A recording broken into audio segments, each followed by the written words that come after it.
Today's episode is, Covet and CrossSport throws paper airplane in the teacher and gets grounded. Okay class, today we are going to do math. Man, we are so bored. Yeah mate, we are so bored. What should we do?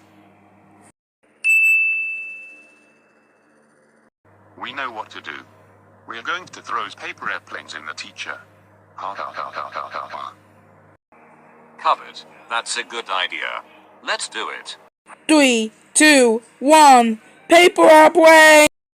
Oh my god, what the heck is this? Who throw the paper airplanes? It was Covet and CrossSport. They throw the paper airplanes on you. I agree with Ronnie Ann. Covet and CrossSport throws paper airplanes on you. Yeah, I agree with Ronnie Ann and Sid Chang. Me too. I hate Covet and CrossSport. Thanks for telling me, Ronnie Ann, Sid Chang, JC, and Bastion Redtail. I will tell Covet and CrossSport about this. Covet and CrossSport, did you throw paper airplanes on me?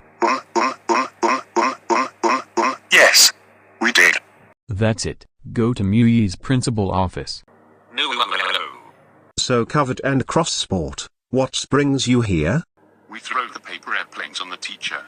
Covet and CrossSport, how you two dare you throwing paper airplanes on your teacher? That's it, you two expelled. Go home right now. Covet and CrossSport, how both dare you throwing paper airplanes on the teacher? That's it, you are grounded for 1,000 years. Now go to your rooms right now.